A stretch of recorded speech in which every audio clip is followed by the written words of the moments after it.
Greetings. My name is Shannon Bergstresser. I am the Events and Marketing Coordinator for Apex Alberta, and today I will be your facilitator for today's event. Welcome. We welcome you to the Going Digital Workshop Series in partnership with Apex Alberta, Community Futures Chinook, and Community Futures Entrecourt Business Development. And we bring you today the third of our four-part series. We hope you did not have any problems logging in and getting registered on Remo. Apex Alberta and Community Futures would first like to acknowledge the many First Nations, Métis, and Inuit in and cared for these lands for many generations. We are grateful for the traditional knowledge keepers and elders who are still with us today and those who have gone before us. We acknowledge and honor that we are situated on traditional lands of Treaty 7 and Treaty 4 territories, traditional lands of the Siksika, Blackfoot Tribe, Kainai, and the Blood Tribe, Piikani, Pagan Tribe, Stoney, Nakota, Tsuut'ina, Sarsi, as well as the Cree, Sioux, and the Saulteaux bands of the Ojibwa people. We also honor and acknowledge that we are on the homelands of the Métis Nation of Alberta within Region 3 territory. Community Futures is a nonprofit organization that is dedicated to building an economically diverse future for the communities of our beautiful region.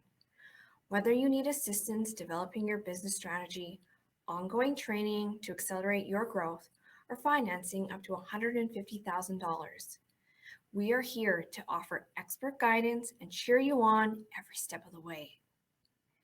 Apex Alberta is a regional innovation network that supports the growth of innovative and technology-oriented businesses in Southeast Alberta.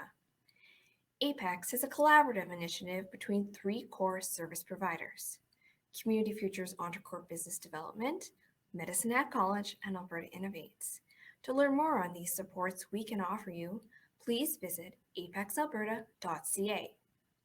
Please note we are recording this session. To have general questions, please put them in the chat box to your right and questions for the speaker in the Q&A. We have an awesome speaker today, so let's get started. Our speaker today is Nigel Russell. Nigel is a policy analyst and Cybersecurity Canada advisor. He is headquartered in Calgary, where he tracks market intelligence in the Northwest Territories and Nunavut, while helping businesses navigate the federal cybersecurity ecosystem to direct stakeholder engagement. Nigel specializes in local business development, client-centered relationship building, and impact-based policy making to ensure stakeholders in Western Canada are best represented in federal policy making. Nigel previously held employment with the Conference Board of Canada as a research associate, an economist, and with the Public Health Agency of Canada as a policy analyst. He has a bachelor's in policy studies from Mount Royal University and a master's in public policy and administration from Carleton University. Nigel will be speaking today on how to improve your cybersecurity practices. Please help me welcome Nigel Russell to our virtual stage. Well, thank you so much for that warm introduction, Shannon. And I'm going to share my screen with everybody right now so that I can jump into my presentation. And it looks like it's just loading in on us right now. So I believe you should all be able to see my screen here. And maybe Shannon or somebody from the CF team, if you could just confirm if you can see that, as opposed to just me and my face looking at everybody. So I believe you can see this now. And there we are. So we should be in full screen mode. That's beautiful. But yes, so thank you, Shannon, thank you, Darren, and thank you, Pat, and everybody at Community Futures for inviting me on today to talk about cybersecurity, why you should even pay attention to cybersecurity, and then also Cybersecurity Canada and the Digital Adoption Program that are two really innovative federal programs that you may be interested in. So to start, it's really important to look at cybersecurity as it relates to your business. So here I've got 4 really basic questions that I'd like everybody to ask themselves, and even the folks at CF, relating to your actual practice. Right? So this is an experiment in thought, and we'll return to this at the end of the presentation, and I'll provide everybody with some preliminary guidance or recommendations on how to best address these, right? So again, 4 very basic questions, but are you protected against cyber attacks? Why should you take cybersecurity more seriously? How can you specifically do that? And then in the event that you are a victim of a cyber attack, what do you actually do? So keep these questions in mind. We're going to come back to these at the tail end of the presentation, where I'll provide everybody with a sense for how to move forward against them. And moving into small businesses and cybersecurity, I mean, the fact of the matter is that small businesses actually matter most when talking about cybersecurity, because as you know, 98% of small businesses in Canada are classified as small businesses, and they employ about 18.8 or 19 million employees across the country. So knowing that, hackers have begun to increasingly target and attack small businesses.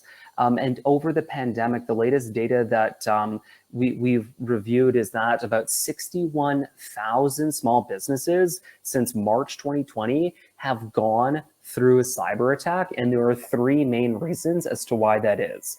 The first reason is that whether you believe this or not, or whether some small companies subscribe to this way of thinking, all companies and all small businesses have really valuable and lucrative information and data on hand. You've got credit cards, you've got intellectual property, and you've got all of your client relationship documents, your requests for proposals. Everything can be sold on the dark web or within hacking institutions. So as you can see on screen there, credit cards can be sold for as little as 2 cents on the dark web. You can purchase somebody's entire identity for $30. So the logic here is that if you have 1 cent worth of valuable information on hand, you could be the victim of a cyber attacker, because all they want is to extract any dime, any dollar from you to then liquidate that onto the dark web. The second factor is that small companies often belong to larger supply chains and value chains, right? And hackers maliciously know that if they target you or an association, they'll then gain access to your clients, your larger vendors, and some of your bigger companies that you're doing business with. So a really good example of this comes from 2014, where one of Target's smaller vendors was attacked, and the hacker attacked that organization to penetrate Target's systems, right? So it's really important to recognize that when you go through a cyber attack, it's not just you that it's affected, and it's not your long-term business continuity planning that gets shaked up. It's everyone in your network is then more likely to go through a cyber attack. And the third and most malicious reason why cyber attackers are increasingly targeting small companies and startups, it's because they know small companies don't have the expertise, they don't have the equipment, and they don't have the knowledge or know-how to actually respond to the attack. So why would a hacker target Microsoft when it'll be exceptionally challenging to break into their systems, when they could instead target a small company in Red Deer or Medicine Hat or Lethbridge or in Calgary, where they know that their odds of success are significantly higher? So hackers are much more strategic and smarter than we'd give them credit for. They naturally know this, and that's what they've been doing over the pandemic. And at the Government of Canada, we've seen a huge uptick in the number of cyber attacks against small businesses, because many companies have not yet to start thinking about cybersecurity. They haven't allocated any resources towards it. And unfortunately, hackers know this, and that's why they're increasingly targeting small companies. So the 3 trends that we're currently watching within the ecosystem as it relates to you guys, as it relates to small businesses, startups, and not-for-profits, is hackers are becoming much more sophisticated with the way that they're launching attacks. It won't be a simple attack. It won't be a basic email that may feature a document that you'll click on and download malware.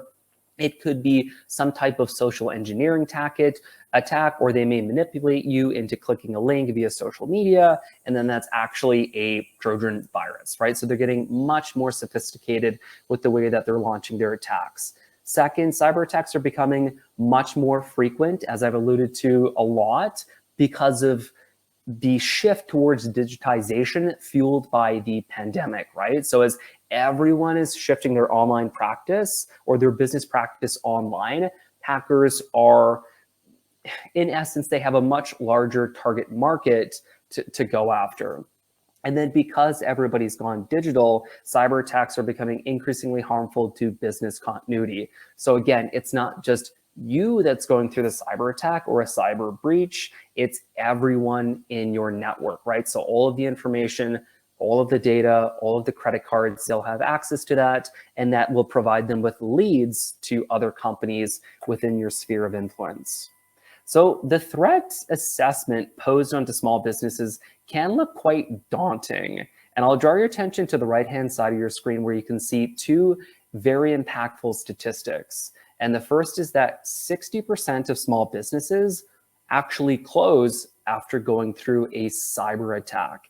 And that's because they can't pay the average cost of a cyber attack, which is just left of that, which is about $50,000, right? So again, the threat assessment posed on small businesses can look very, very challenging. So it's important to look at this, but to look at it proactively, right? To think about, okay, so knowing what's happening, what is the solution? And there are 4 really practical steps that we can all take to improve our cybersecurity posture statements. So the first step is start taking cybersecurity seriously, right? And that could be as simple as including it as an agenda item for an annual or a biannual or a quarterly meeting. Step 2, assess what steps you can practically take to protect your business, right? So going through all of your basic firewall systems, contacting your internet service provider, doing everything you can immediately and free of charge to help your company or association with your cybersecurity protectedness. Then steps 3 and 4, explore more rigorous and comprehensive cybersecurity certifications when you have the time, when you have that operational bandwidth to invest some resources into that. And then leverage federal resources on cybersecurity, which we'll touch on momentarily, and federal funding packages that I'll touch on at the tail end of this presentation.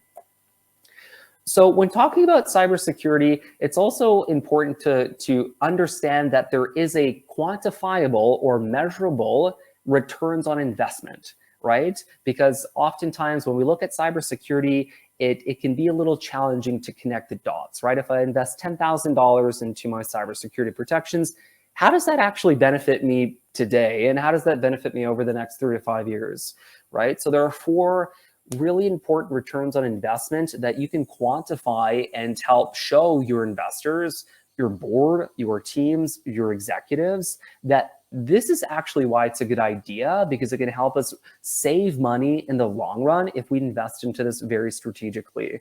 So the 4 key areas are reducing your business risk, gaining regulatory compliance, lowering your recurring costs and damages, and then meeting your business targets. And here I've included this slide that I will share with everyone following today's presentation to give you the tools needed to actually quantify returns on investment, right? So you can take some time, think about how much you should spend on cybersecurity given your appetite for risk. If you have a high appetite for risk, you may want to invest less into cybersecurity. But if you want to ensure that your odds of going into a cyber attack are very low, you may want to invest much more to prevent your company from going through an unfortunate cyber attack.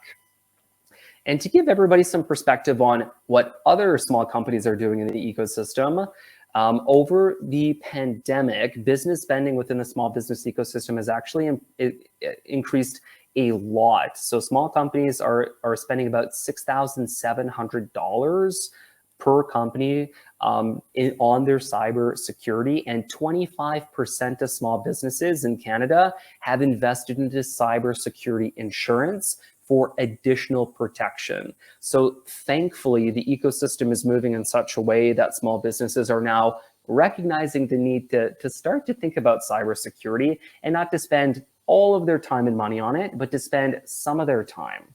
And to give everybody a sense for how larger companies approach cybersecurity, the average publicly traded company on the New York Stock Exchange spends about 11% of their revenues on IT and about 0.5% of their revenues on cybersecurity. So these are the top market indicators that we have access to, and they give you a sense for what larger companies do and how much they spend on cybersecurity. As you can imagine, companies like Microsoft, 0.5% of their revenues equates to millions, tens of millions of dollars every year. But when held against a smaller company, you're spending hundreds of dollars every year. But that gives you a sense for how much others are spending, and then how much you may want to spend if you want to fit in with that ecosystem average. And then there's some really important intangibles when it comes to cybersecurity, right? So when you invest into cybersecurity, you're investing into your value chain and your supply chain confidence. So you can show your network when you're meeting folks for the first time, or when you're meeting with clients you've been meeting with years or decades. You can show them that you really take their information and data privacy seriously, right? You've invested into cybersecurity, and you've done that to best protect the information that they've entrusted you with, right? It's different to say that you take it seriously than actually investing into it, right? You've invested into cybersecurity. This is how you are specifically protecting their information and data. And then related to that, cybersecurity can come into usefulness when building international relationships, right? When connecting with folks in the United States, or in Europe, or in the Asia Pacific region, when connecting with them and then leveraging your cybersecurity chops to show them that you do take their information and data really seriously as you're transmitting that across international borders. And then lastly, it's a really strong way to show that to show your clients again that you seriously value the information and data that you're working with, right? So it pays in dividends and in spades with respect to client relationship management and retention, right? Where you have that stamp of approval, where you've invested into cybersecurity and you can tell them why. So moving on after that, I think it's really important to touch on a specific way of thinking that can actually hurt some small companies, right? So lots of small companies may say something like, what are the odds that I'll actually go through a cyber attack? Like what are the actual odds that that an international hacker in the Eastern Hemisphere will come across my business online and then they'll launch an attack, right? So that way of thinking can be damaging, because many of those companies, unfortunately, go through a cyber attack, right? Because they haven't invested into anything. And the examples that I'll point to here are Canada Post, JBS Foods, Colonial Pipeline, and Kaseya. These are 4 huge institutions, companies. They're global, and they all went through devastating cyber attacks this year.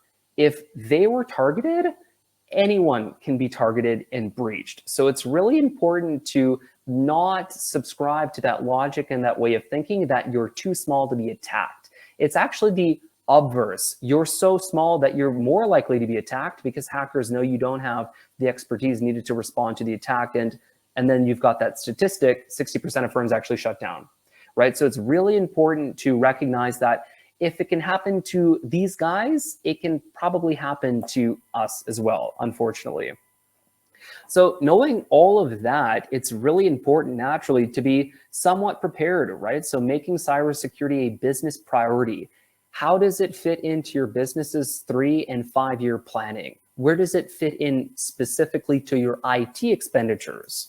And then, also educating your employees on cybersecurity, via quarterly or semi-annual or annual employee awareness training sessions on cybersecurity can pay off in spades. And then investing strategically into cybersecurity, right? So evaluating all of the options and levers at your disposal, and then choosing those that best match your business's long-term ambitions and aspirations.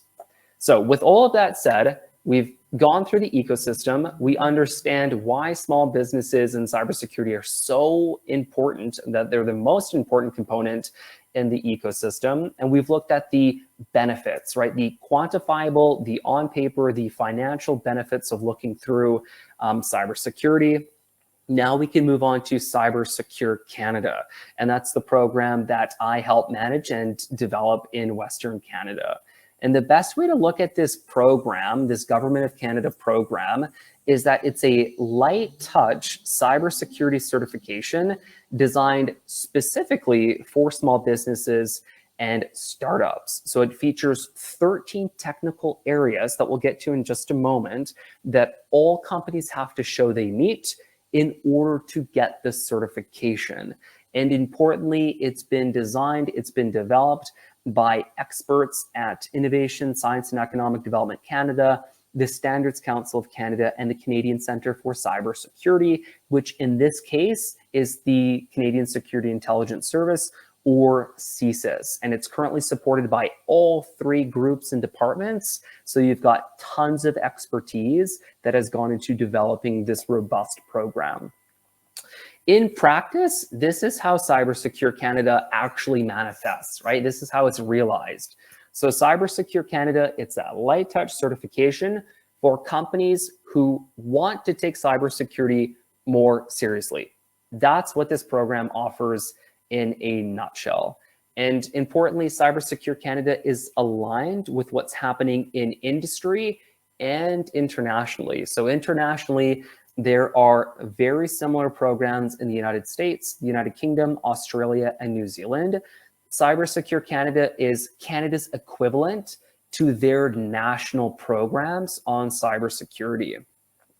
And in industry, there are 4 series of gold standards. Those are SOC 2, the ISO 27000 series, the NIST series, and the CMMC series. And my apologies, tons of acronyms.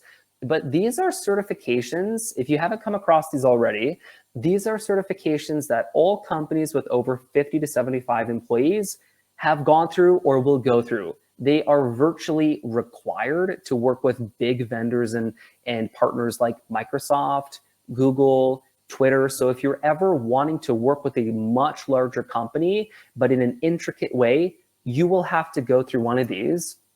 And investors and angel investors and some business incubators are now requiring companies to go through one of these audits, right? So your insurance company may come to you over the next 5 years and say, you're going to have to go through a SOC 2 audit because we've reevaluated the Canadian landscape and we want you to be safe.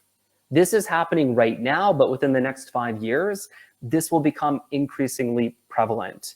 But these certifications can cost a lot of money, right? So going through a SOC 2 or an ISO series certification can cost anywhere between $50,000 to $75,000 or more, because you would typically hire a team from one of the big 4 or a cybersecurity consulting shop, and they would help you achieve compliance against one of these certificates. As you can imagine, that takes hundreds of hours to go through in billable consulting time. So those certifications are needed, but for much larger companies as they mature and they begin to work with international partners. So bringing it back to Cybersecure Canada, we are essentially chapter 1. We don't provide the comprehensiveness as a SOC 2 or ISO 27002 audit, but we are the first step towards a manageable cybersecurity pathway and trajectory, so that you're not investing $50,000 into a cybersecurity audit that you may not know fully what you're getting yourself into. So the program's goals, if I haven't articulated these already, we're really here to raise awareness and education about cybersecurity and to increase confidence in the digital economy, right? So improving your networks, your supply chains, all of that's confidence into your business and your way of doing business. And so Cybersecure Canada, it's very cost effective, which I'll touch on in just a moment. It's got a low implementation burden, and importantly, it's accessible by non-technical specialists. So you don't have to be a cybersecurity expert to go through our program. So here in practice, this is how you would get certified, or how a company gets certified. So there are 3 phases, and everything under phase 1 is completely free. So I would highly recommend companies to go through this. So step 1, we've got an online self-assessment. It's completely free. Anybody can go through it, and you'll essentially be given a score for where you are against our compliance standards. So after going through that, you may get a score of 10 out of 13, 8 out of 13, or 1 out of 13, right? So you'll provide information relating to your cybersecurity protectedness, and then you'll connect with one of our auditors in steps 2 and 3, where they will connect with you to provide you with that initial consultation to tell you what you specifically need to do in order to get certified. So everything under phase 1 is completely free. For companies who want to move forward with the certification, they can then go on to phases 2 and 3, where they'll have to show their compliance in all 13 areas of compliance to then get certified. And if companies do want to get certified, there is a cost involved that ranges between $2,000 and $5,000. That payment is payable only to our auditors, our certification bodies.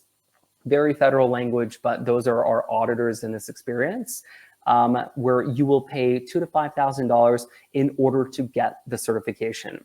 And again, those other certifications that we just spoke to cost anywhere between $50,000 and $75,000. So the pricing behind this reflects what you're getting. You're getting chapter 1, step 1. It's an accessible entry point where you're not investing all of your eggs into cybersecurity at one point in time. So I've alluded to these a few times, but here are the program's requirements. So if you want to go through Cybersecure Canada, you have to show you meet all of these areas. So some of them are very quantitative, while others are more qualitative.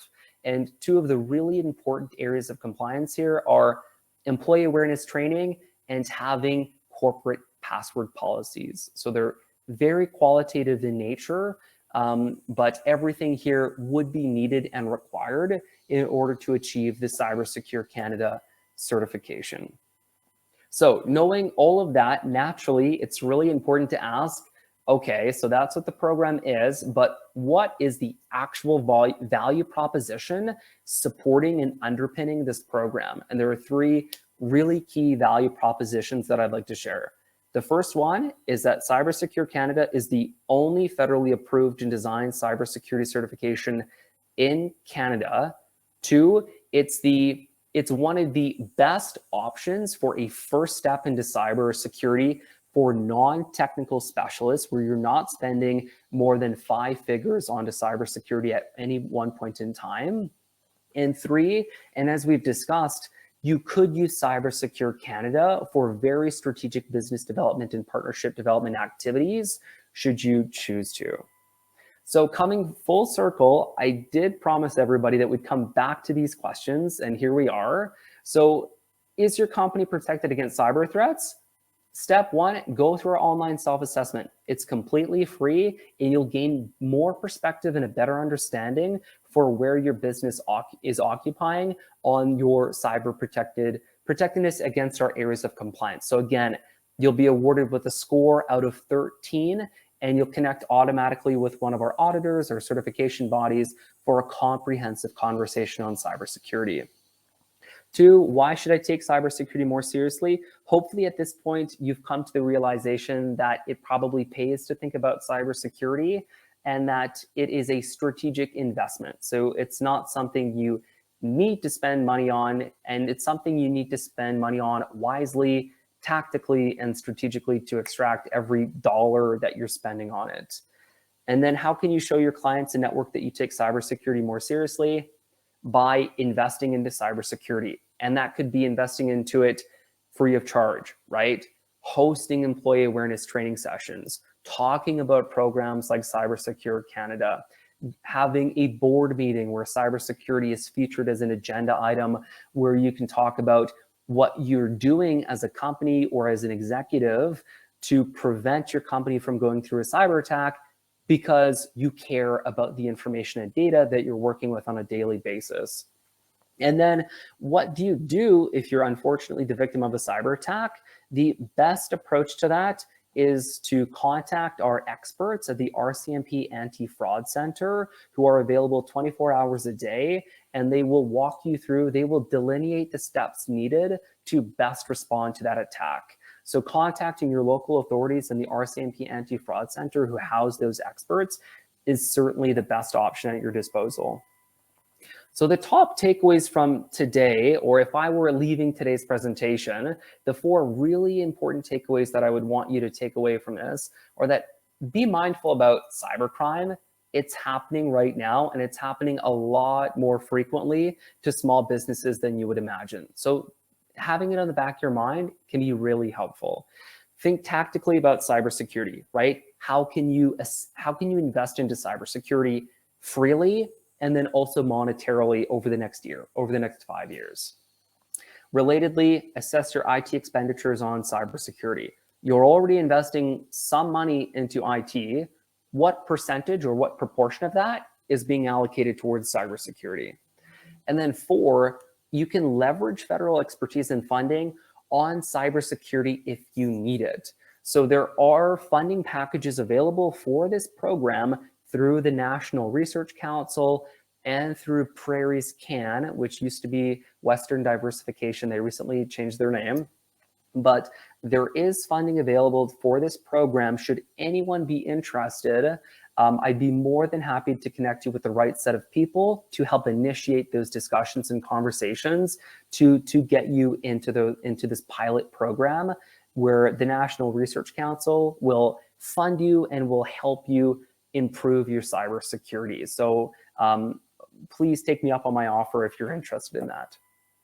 So moving on, following Cybersecurity Canada, we're now going to talk about the Digital Adoption Program. So this is a relatively new program. It was announced in Budget 2021 with a budget of $1.4 billion.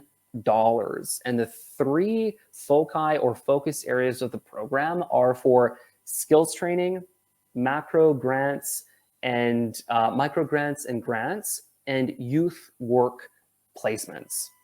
So there are 2 streams under the Digital Adoption Program, and the first one is fairly ambitious. The team wants to get 90,000 companies through the pipeline over a 5 fiscal year period, where I said we'll be providing micro grants of up to $2,400 and will provide companies with access to a network of youth digital advisors.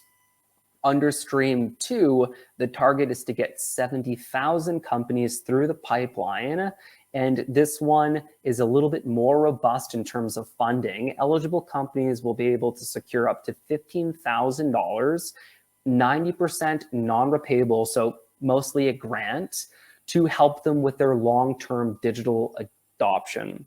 For companies that want to take it to the next level, if they can secure that $15,000, you'll also be able to secure a $100,000 zero interest loan from the Business Development Bank of Canada, again, for your digital adoption over the long run.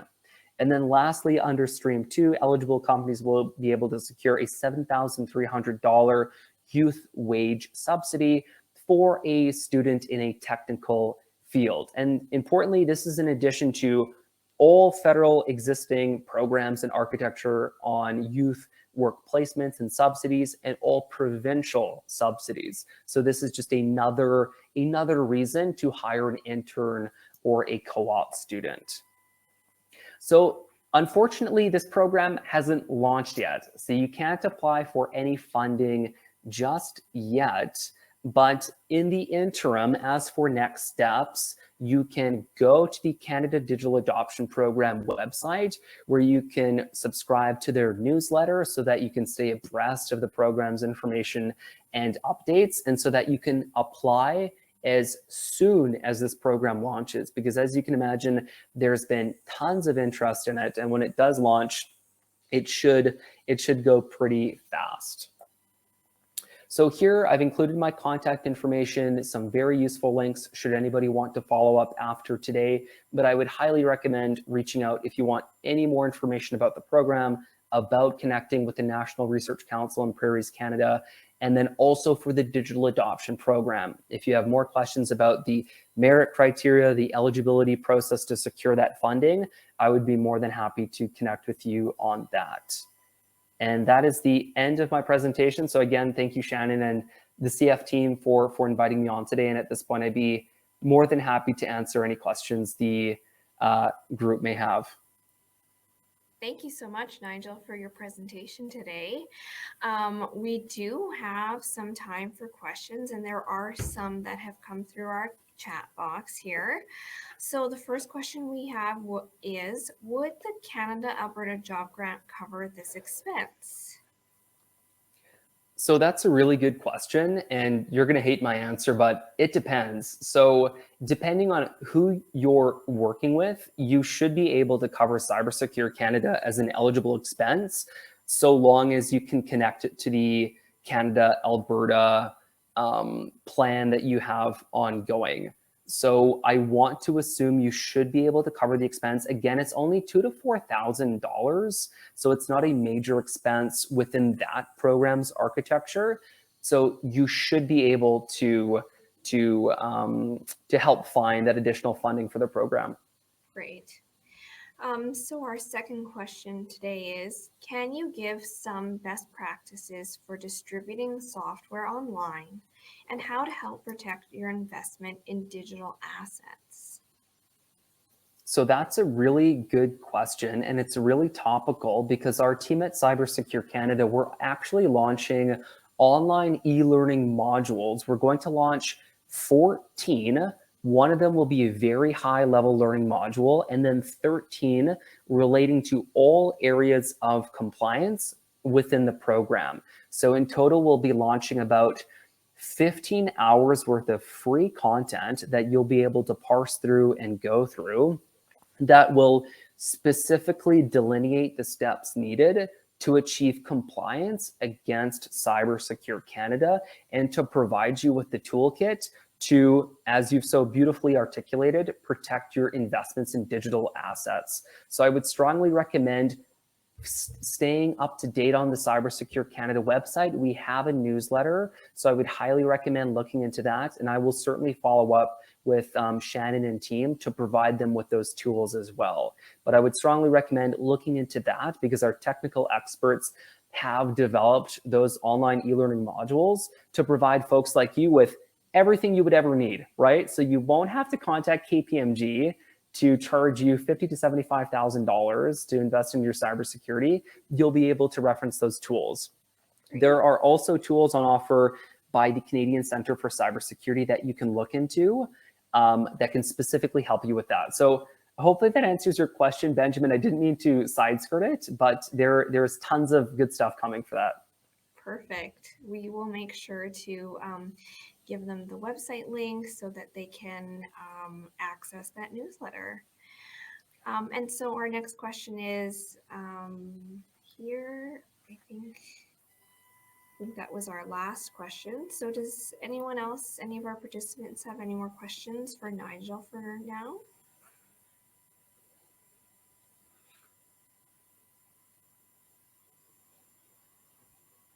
All right.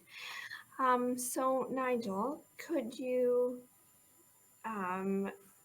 provide any additional information for the digital adoption program? I know people are going to be very eager to get at that once it comes out and to fill out that application. So is there any definitive date at all for us to sign up, get ready, prepare, anything like that? So those are really, really good questions, and I wish I knew the answers to some of them. The program is more than likely launching in January or February of next year, so within the next few months. But I'd say as for an immediate next step, I would strongly, strongly recommend subscribing to the CDAP's newsletter or the Canada Digital Adoption Program's newsletter, so you know immediately when the program launches. And importantly, the team's going to provide everybody with an opportunity window to prepare their applications. So you may get a newsletter indicating that the program's launching in 2 weeks, and here's how you can best prepare your application within that time frame. I would strongly recommend doing that as a step one. And I say that because I'm sure some of you have come across the Digital Manitoba initiative that recently launched. And in Manitoba, the provincial government allocated $5 million for very similar purposes. There were conversations involving the federal government to provide, to ensure there was some level of synergy with those two programs. But to give you some perspective, that program, a week after launch, it closed because of the number of applications and funding requests it received.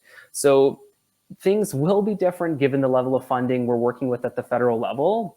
But I'd say don't wait for this opportunity, because there are thousands, if not tens of thousands of other companies in the country that will be applying to this too. So I really want to make sure that, you know, folks in us in Alberta, we have that opportunity to get funding.